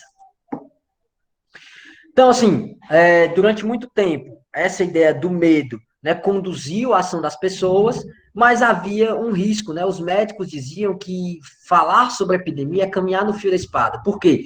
Você não deve encorajar ao ponto da pessoa achar que a doença não existe, mas você também não deve provocar tanto medo nela, porque naquela época se acreditava que o medo poderia provocar a doença. Ele era chamado de lenha do mal, certo? Tem um bocado de detalhezinhos aqui sobre a capital, né, como, por exemplo, a sua divisão em distritos sanitários, o estabelecimento da Santa Casa, dos lazaretos, a expansão do cemitério. A gente vai ter aqui, é uma galera importante, né, que é o envio de presos para o interior. Por quê? Pensem comigo. Quem é que vai querer carregar um defunto durante uma epidemia? Tem pessoas que hoje em dia não conseguem ir para um velório. Não gosto de ver um indivíduo morto. Faz até sentido, Norbert Elias fala muito que a morte do outro é uma lembrança da minha própria morte, e por isso que a gente não gosta de ver defuntos, por aí vai, né? E aí, o presidente de província acabou encontrando como solução encaminhar presos, né, que estavam na cadeia para dentro das vilas para que eles servissem como carregadores. Mas por que esses carregadores iam fazer isso? Os caras podiam simplesmente se negar. Mas presidiário não tem como se negar. Tinha. Eles podiam bater o pé, eu não vou.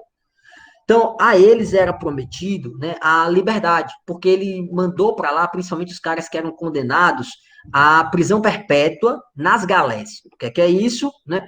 Antigamente, nem todos os navios eles eram a vapor, né? Então, a maioria dos navios eles eram movidos ou a vela ou a remo. E quem fazia, né, esse ato de remar eram exatamente os condenados, pessoas que haviam praticado crimes considerados hediondos, né? Estupro, assassinato de parente, essas coisas assim.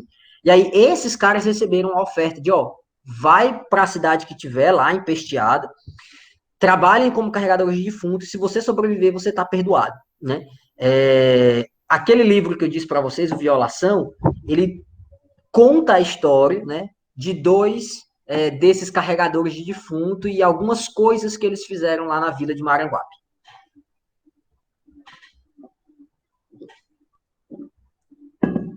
No interior, ela segue aquele caminho das boiadas que eu falei para vocês, né, a doença. Nas Serras Verdes, ela foi muito pesada, né? Como, por exemplo, aqui o Guilherme Sturges fala, né? Nas cidades de Có e Baturité, mas principalmente na vila de Maranguape e na povoação de Pacatuba, né? Foram as localidades onde o mal se desenvolveu de modo mais aterrador. Aquilo que normalmente era o grande atrativo das serras na época de seca, que é o fato de serem locais com acesso à água, no caso da epidemia de cólera, foi o pior elemento possível. Por quê? Como havia um hábito de ter muita água, as pessoas acabavam indo buscar água nos mesmos lugares de sempre. e por conta disso é que a gente vai ter tantos casos nessas cidades serranas.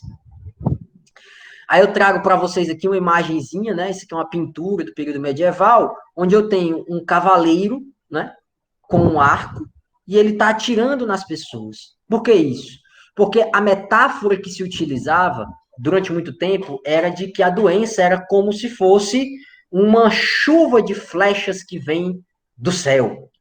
E é importante entender isso para compreendermos por que nesse período vão nascer tantos oragos, vão ser construídas tantas capelas em honra de São Sebastião, né? Haviam alguns santos antipestilentos, São Sebastião e São Roque, né? São os especialistas das doenças. Tanto que, por exemplo, uma oração, que é uma quadrinha, né, de oração que era muito rezada à época, era São Sebastião e São Roque. Livrai-nos da fome, da peste, da guerra, da morte repentina e do mal contagioso. Entendamos, morte repentina e mal contagioso. Epidemia de cólera, uma doença que é contagiosa e que pode, no caso mais grave, matar em 2 ou 3 dias. Morte repentina. Então, as coisas casavam direitinho. E isso nos leva ao caso de Maranguape e por que na dissertação eu quis estudar Maranguape. Não é só pelo fato que eu nasci aqui, não. Isso também é importante, tá, pessoal? Entendam, né? Não há demérito nenhum de você estudar o local de trabalho que você está, a cidade em que você mora. Pelo contrário, é uma vantagem, porque significa que você tem conhecimento de causa. E, inclusive, a partir desse conhecimento de causa, você pode propor mudanças, você pode propor melhorias para aquele lugar onde você está. Ok? Então, esse conhecimento que vocês estão adquirindo agora, nessa especialização, pode ser, sim, colocado a serviço das comunidades e dos locais de trabalho em que vocês estão inseridos, ok? Então, assim, por que eu escolhi Maranguape? Porque ela tinha se tornado vila em 1849. Quando aconteceu essa mudança, né, isso foi muito fruto de um embate. Aqui em Maranguape a gente tem um rio, né, que é o rio Pirapora, que ele corta meio que a cidade ao meio. Tanto que de um lado é o centro e de outro lado é um bairro que se chamava Salto do Peixe e passou a ser, chamava Alto da Vila e depois passou a ser chamado de Outra Banda. Esse nome permanece ainda hoje. Prestem atenção no exotismo da coisa, né? Um bairro chamado de Outra Banda. Por que disso? Porque eu tenho uma centralidade, né? O centro novo, que era essa galera rica que tinha acabado de chegar, e tinha o centro velho, que esse pessoal não se identificava mais, e que, por conta disso, eles fazem questão de consolidar com o termo Outra Banda. Então, era meio que uma forma pejorativa de dizer que aquele era o outro lado, não era o lado dos ricos.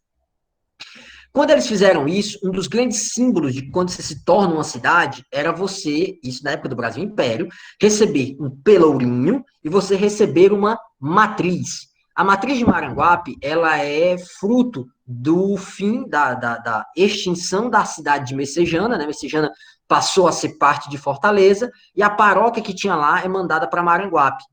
Aqui já havia um devocionário da galera que vivia antes a São Sebastião. Só que essa galera nova, que conseguiu elevar a vila à condição, o povoado à condição de vila, eles tinham uma relação muito próxima com a serra. Produziam café, algodão, cana-de-açúcar e ganhavam o dinheiro deles a partir da serra. E por conta disso, eles resolvem mudar a padroeira para Nossa Senhora da Penha. Só que, em 1862, pouco tempo depois dessa mudança do padroeiro, a gente tem a chegada da doença. Lembra o que é que eu falei para vocês? São Sebastião é visto como um santo antipestilento. Então, muita gente pensou, o que está acontecendo em Maranguape é um castigo porque nós trocamos São Sebastião por Nossa Senhora da Penha. E aí, hoje você tem uma situação que ela é bem exótica ainda, né, aqui em Maranguape. Maranguape tem uma padroeira oficial do dia 8 de setembro, Nossa Senhora da Penha, né? Mas tem a padroeira extraoficial. Nenhum documento da igreja, você entra lá no site da arquidiocese, e tem lá, igreja de Nossa Senhora, nananã, igreja de São, não sei o que, né? Maranguape não aparece como padroeiro São Sebastião, mas é comemorado no dia 20 de janeiro o copadroeiro São Sebastião. Por quê? Porque criou-se esse devocionário popular, essa demanda da população. Se a igreja, enquanto instituição, não ratifica, problema da igreja. A população segue fazendo a festa, certo? Então, para que vocês tenham uma ideia, né, a Vila de Maranguape, 1862, ela é a personificação de uma cidade empesteada. O médico da cidade, Dr. Marcos Teófilo, ficou doente. O delegado da cidade, a essa época, a polícia, ela não tinha apenas a função que ela tem hoje, tá? Dessa questão da segurança pública. À época, ela era responsável, inclusive, por fiscalizar a limpeza das casas. Então, o delegado de polícia, o Franklin Belota, também estava doente. E para completar a situação todinha, vejam aqui, ó, o Marcos Teófilo adoeceu, foi mandado um médico para substituir ele. Quem? Doutor Pedro César, que tinha acabado de se formar, estava chegando do Pernambuco. Olha o que aconteceu com ele. Assim que ele chega na cidade, 2 dias depois ele morreu. O médico, recém-chegado, contraiu a epidemia e morre. Para completar a situação todinha, os doutores... isso aqui é um texto que foi publicado no jornal Cearense, tá? Os doutores Rufino Antunes de Alencar, João Antunes de Alencar e seus irmãos Tristão Antunes de Alencar, Trajano Antunes de Alencar, agradecem a todas as pessoas que acompanharam ao cemitério. Aqui é porque antigamente não tinha essa divisão que hoje a gente tem no português, de que o AM é no passado e que o AOTIO é no futuro. Antigamente era tudo, você tinha que entender pelo contexto, tá? Então, acompanharam ao cemitério os restos mortais de seu falecido pai, o vigário de Maranguape, e rogam a todos os seus parentes e amigos obséquio de assistirem à missa que mandaram, perdão, agora já é mandarão, celebrar na Sé, sexta-feira 22 do corrente, às 7 horas da manhã, pelo repouso eterno de sua alma. Alguns detalhes. O primeiro deles, né? Esse padre era o padre Pedro Antunes de Alencar Rodovalho. Vocês, quem é do Crato, sabe muito bem a importância da família Alencar, né? E o padre, o Pedro Antunes de Alencar, ele era da família Alencar, aí do Crato, né? Veio para Fortaleza fazer seus estudos. Depois ele se tornou vigário por aqui, foi ser vigário na Messejana. Quando Messejana deixou de ser paróquia, ele é enviado para Maranguape, e nesse meio tempo ele teve alguns filhos, né? Então, assim, não era muito incomum no Brasil daquela época que você tivesse padres com filhos, né? Tanto que, por exemplo, eu falei para vocês do José Martiniano de Alencar, que era padre e foi governador, ou melhor, como chamava a época, presidente de província do Ceará. Ele é o pai do José de Alencar, o escritor que todo mundo conhece, tá certo? E para a gente poder começar a encaminhar o nosso fim, né, que vocês tenham uma olhada aqui nos dados publicados sobre a morte. Olha aqui, ó. Fortaleza teve poucos mortos, comparativo à quantidade de população. Ó. Eles tinham 35 mil habitantes, vão morrer 744 pessoas. De todo modo, mesmo que tivesse morrido uma, já é muita coisa, tá, pessoal? A gente quer que não morra ninguém. Mas vejam os casos de Maranguape, Icó e Baturité. Maranguape tinha 20 mil habitantes, morreram 2.850. Em menos de um ano, cerca de 10% da população da cidade morreu. Isso é muita coisa. Quando a gente vai aqui, ó, desce um pouquinho, vai para o Baturité, a gente tem um dado semelhante, ó. 25 mil habitantes, 2 mil mortos. No Icó, 11 mil habitantes, 700 mortos. E por aí vai, certo? Então, assim, os dados mortuários, eles, para a gente, devem servir não apenas com o fato da gente ver número de pessoas que morreram. Curiosidade, morreu mais aqui, morreu menos ali. Mas serve como um indício para que a gente siga o rastro desse indício e tente entender por que ali morreu mais, por que ali morreu menos.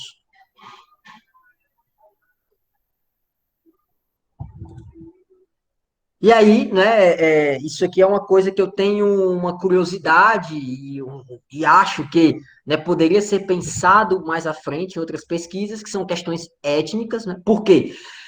Lembram vocês, eu falei aquele caso lá do padre? O padre morreu, mas antes do padre morrer, ele perdeu 12 escravos. Então, assim, não dá para a gente pensar as doenças como se elas fossem democráticas. Nenhuma epidemia é democrática. Né? Ela, em tese, é democrática, mas a sociedade não é. Como assim? Deixa eu me explicar. A doença, ela vai fazer asepsia, ela vai pegar e dizer assim, essa pessoa é pobre, não vou pegar nela. Ou então, essa pessoa é rica, não vou pegar nela. Não. O vírus não vai fazer essa distinção. Mas as condições econômicas e sociais podem refletir diretamente na condição das pessoas de terem mais ou menos capacidade de se prevenir de uma doença. Tanto que o primeiro caso confirmado de morte de coronavírus no Brasil em 2020 foi uma empregada doméstica.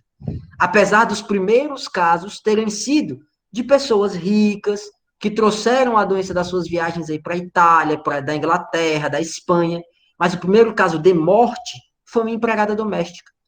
Se nós pegarmos os índices, por exemplo, São Paulo, eu acho que já está mais bem organizado, né?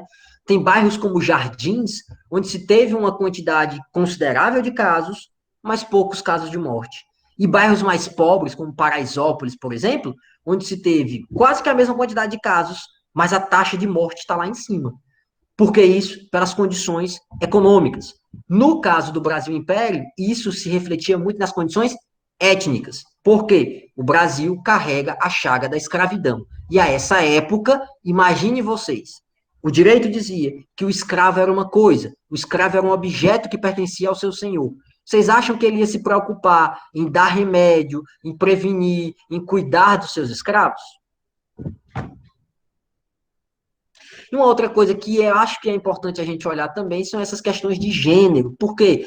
Porque é uma doença que se vincula muito com a limpeza. E a nossa sociedade, infelizmente, ainda tem muito essa ideia de que alguns trabalhos são trabalhos femininos, como, por exemplo, o trabalho da limpeza.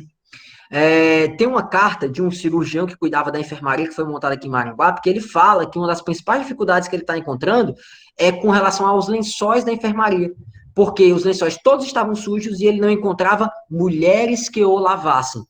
Ora, por que homens não poderiam lavar essas roupas, né? Então havia toda essa questão de gênero aí que estava marcando, né? No livro Violação, que eu sugeri para vocês, que eu vou só ficar plantando a sementinha aqui para ver se alguém vai ler, porque eu sou apaixonado por esse livro, né? São só 20 páginas. A questão feminina também aparece, por conta da morte das mulheres e o destino do corpo dessas mulheres, que muitas vezes era desrespeitado em vida e também desrespeitado em morte. E aí, né, só posso agradecer a atenção dos senhores e das senhoras e me colocar à disposição para que a gente faça aí uma rodadazinha de perguntas e de conversas. Tá bom? Denis, eu fico muito agradecido pela brilhante palestra aqui, né? Que você deu muitas informações, muitas coisas interessantes. Acho que o paralelo, acho que me chama muito a atenção, sabe? Posso expressar naquilo que o historiador Steven Levitsky fala no livro Como as Democracias Morrem, que ele fala que a história não se repete, mas rima, né? E durante toda a sua fala, é incrível as semelhanças do que aconteceu aí dessa epidemia de cólera com o momento presente, né? Como a história nos traz essas lições de como olhar para o passado que passou, né? Na verdade, não está tão longe assim, então, e assim, foi muito oportuno trazer a sua fala para a reabertura dessa disciplina nesse contexto que nós estamos vivendo, que para além de fazer esses paralelos com o que aconteceu com o estado do Ceará, nesse contexto da epidemia de cólera, também foi perceptível na sua fala a forma como você procedeu na sua pesquisa, inclusive destacando temas muito interessantes, já que a turma também está aí para produzir a sua monografia de especialização, quando você fala que a pesquisa nem sempre deve ir ali só ir na fonte oficial, né? A gente vai fazer os procedimentos metodológicos, elencando alguns dados ali e deixa ali para o segundo plano, ou nem coloca algumas outras fontes de informação que podem ser extremamente mais ricas do que a fonte oficial. Obviamente que a fonte oficial a gente não vai desconsiderar, mas trazer essas outras fontes para a nossa pesquisa, para dar um olhar diferente, né, como as cartas que você comentou ali, trocadas, né, esses relatos são bem interessantes, tá? Então, eu queria fazer algumas considerações aqui para a turma, depois a gente abre espaço bem rapidinho para 3 perguntas por vez para o professor Denis, tá? Só para fazer também, assim, porque eu escrevi muita coisa aqui, eu falei, não, vou ter que filtrar o que eu escrevi, né, senão não vou deixar uma parte que o Denis falou, muito interessante, que foi a questão de endemias, pandemias e pandemias, né? Que isso mostra a escala da doença e uma escala que você deve usar até para analisar o problema em questão. Então, você vê que muda tudo, de estudar uma endemia, uma epidemia, uma pandemia, né? A metodologia de abordagem vai mudar, a forma de entender isso vai mudar, é muito interessante, isso foi colocado, tá? A questão deixa eu ver, no caso da pandemia, inclusive, ela só é mais possível, digamos, hoje do que antes, porque nós vivemos num mundo globalizado, onde os fluxos são muito mais intensos, né? Eu estava discutindo uma vez com os alunos, inclusive com vocês, logo no nosso segundo encontro, quando eu falava da epidemia, epidemia em Wuhan, né? E meses depois, ali no mês de março, ela já estava no Brasil. Estava uma coisa distante para a gente, falar Wuhan, ninguém sabia nem da existência de Wuhan na China, e de repente a coisa já estava no Brasil, e aí a gente tem esse fechamento e estamos todos aqui agora via Google Meet, né? Não podemos nos comunicar por conta desse perigo de contágio, tá?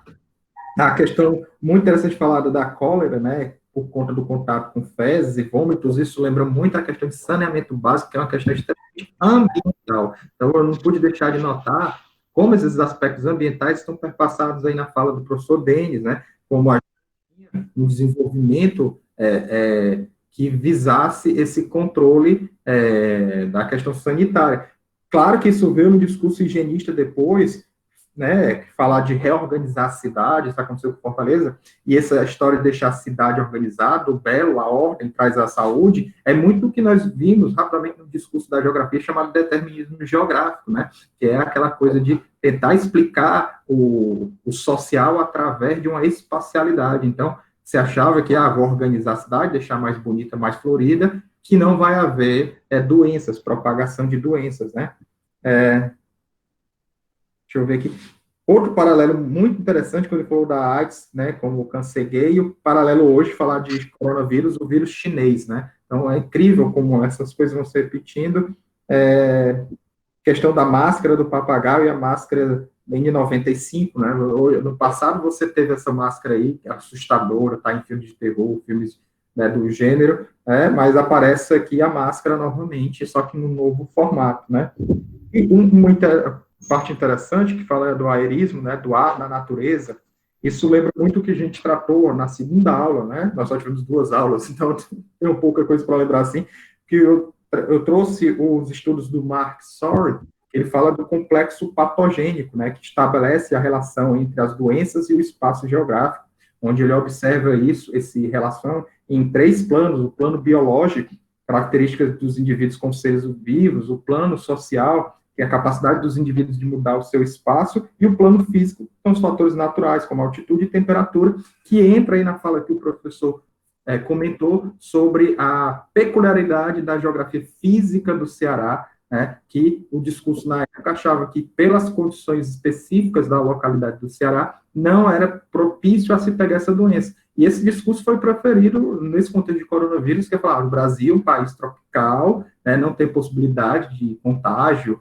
o clima não permite. Então, olha só como esse discurso aí do determinista geográfico, de tentar pegar respostas em padrões padrões da natureza, para tentar justificar determinados posicionamentos, né? E o fator que eu destaco aí é o João das Neves, né, o John Snow, né? E na geografia a gente ouve falar, quem é da geografia, quem trabalha com a parte de cartografia, que foi tipo como se fosse um primeiro mapeamento, um primeiro sistema de informação geográfica, né? Porque correlacionou densidade populacional, uso de água, fluxos e tudo mais, fez aquele mapa, um primeiro resultado de um SIG, já ouviu muito falar sobre isso, tá? E, por fim, acho que para encerrar essa fala do professor Denis, foi interessante quando ele fala que a doença não é democrática, né? Os escravos aí foram os escravos negros foram os maiores vítimas dessa cólera nesse período, e a gente tem isso hoje no contexto do Brasil, onde a população pobre, periférica, também negra, é a que mais sofre com essa doença. Eu tive a oportunidade de escrever com 2 colegas do IFCE, mais 3 colegas, sobre a questão da pandemia no contexto de Fortaleza, né? A gente fazendo um levantamento, e isso é mostrado mesmo que as populações periféricas da cidade de Fortaleza são aquelas mais atingidas. Os bairros nobres, por exemplo, têm o maior número de contágio, de pessoas contagiadas. Entretanto, é nos bairros mais pobres que tem o maior número de óbitos. E mostra uma questão sanitária muito interessante, que nesses bairros mais pobres, né, a maioria da população de Fortaleza, né, no caso, uma maioria pobre, só tem um banheiro em sua residência, o que dificulta a questão de isolar o doente num quarto onde tem o banheiro dele. Isso é uma realidade impossível. Para nós pode ser uma banalidade, ter mais de um banheiro, uma coisa assim, né? Não sei como é, mas assim, para muitas pessoas da população mais pobre, a casa só tem um banheiro ou não, né? Se faz fora da casa, ali nas margens do rio. Pois bem, então só que faz essas considerações, achei muito interessante a fala do professor. Vou abrir espaço aqui para, vamos fazer aqui, nós estamos em 8 pessoas, quem sabe então um bloco de 4 pessoas, né? Então, mais 4 alunos, 3 perguntas, e aí o professor condensa ou responde uma de cada vez, ou tudo de uma vez só. Então, eu vou abrir espaço aqui para a turma, tá? As 3 perguntas. Quem quiser se pronunciar.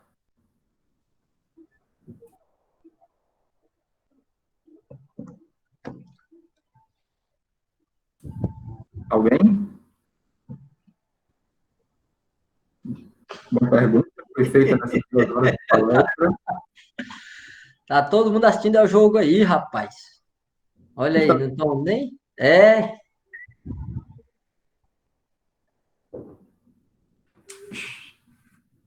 Calma, um de cada vez, pessoal. tá uma confusão, né, Dom? É uma disputa aí pesada para quem vai falar.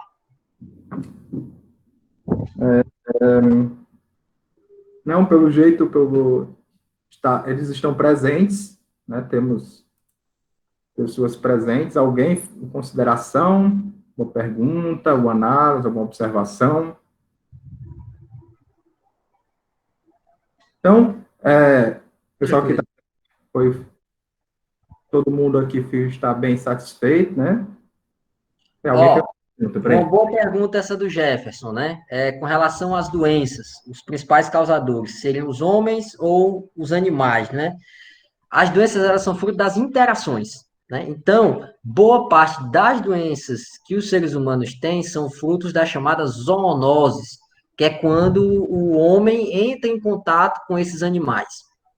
Obviamente, ao longo do tempo, nós vamos ganhando anticorpos e é natural que a gente vá passando toda uma carga de proteção para os nossos descendentes. Então, assim, se a gente for pegar o mapinha do genoma humano, a gente está cheio de elementos que em outros momentos seriam causas de doenças, né? A gente convive internamente com bilhões de micro-organismos, né? Bilhões de bactérias, que inclusive são benéficas.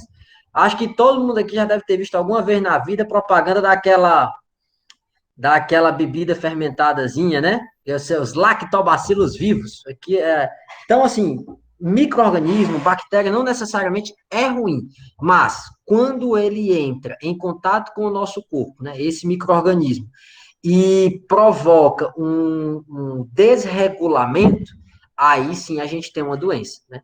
É por isso que, né, por exemplo, há uma forte tendência, e aí eu vou dar um aqui de futurologia, que nos próximos anos nós sigamos, mesmo com a vacina, tendo alguns casos de coronavírus. Só que serão casos muito mais a menos. Por quê? Para o vírus, para o micro-organismo, não é bom que ele seja muito cruel com o hospedeiro. Por quê? Ele acaba não conseguindo fazer o que ele quer. O vírus quer a mesma coisa que a gente, quer sobreviver, quer às vezes passar o legado para as próximas gerações e por aí vai. Então, quando você pega uma doença, por exemplo, o ebola, que é extremamente cruel e é muito rápido, então a quantidade de contágio é pequena, porque ele é tão forte que ele é infuncional para o que se espera de um vírus e de uma bactéria, que é que ele consiga entrar num certo equilíbrio com o hospedeiro, normalmente um animal ou um humano, e que ele consiga ali aproveitar daquele indivíduo para se proliferar. Boa parte das nossas doenças são zoonoses porque o ser humano tem essa relação com os animais. Um detalhe, inclusive, né, que motivou aí esse debate de vírus chinês ou não chinês, é o fato de que, sim, algumas das doenças que nós temos, boa parte delas vem ali daquela região da China, né? Só que tanto China quanto Índia são dois grandes locais de onde a gente tem o nascimento de doenças, não é por outro motivo, é porque tem muita gente. E o vírus, ele precisa, o vírus, a bactéria, o micro-organismo, né? Ele precisa passar de uma pessoa para outra. Então, quanto mais gente densamente ali junta, mais fácil para ele fazer esse trânsito, né? Então, é por isso que boa parte das doenças, vocês podem aí observar de hoje ou nos próximos momentos, né? Que elas vão sair ali do Sudeste Asiático ou do subcontinente indiano.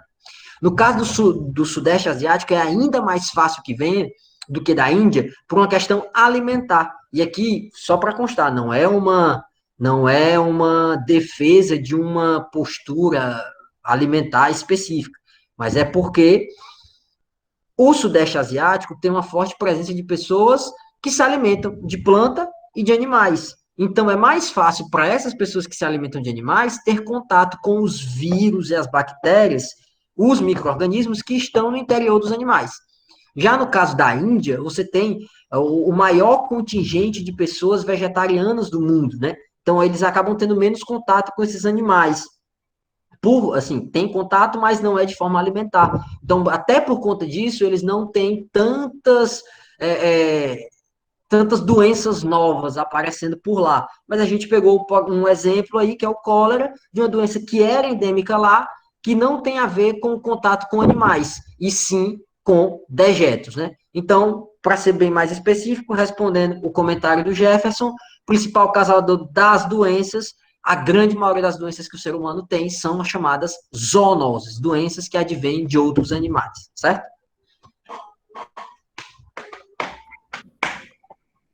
Alguma consideração a mais, turma? Responda aí nos comentários.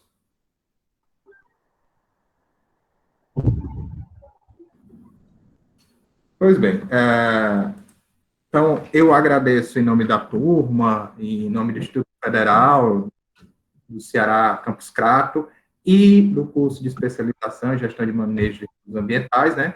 A palestra do professor Denis Maciel, que abrilhantou aqui o nosso reencontro depois de muito tempo separado, tá? Então, foi uma palestra bem pertinente, espero que possam ter contribuído com o entendimento do cenário atual, bem como o procedimento de pesquisa que nós vamos também nos debruçar, que eu espero que essa disciplina também ajude, para além das discussões teóricas, ajude a vocês a desenvolver a sua pesquisa, né? Então, eu encerro aqui, a aula está encerrada, agradeço muito a participação e a paciência de todos para ficar até o momento, e nos vemos numa outra oportunidade, tá certo, pessoal? Então, até lá, boa noite.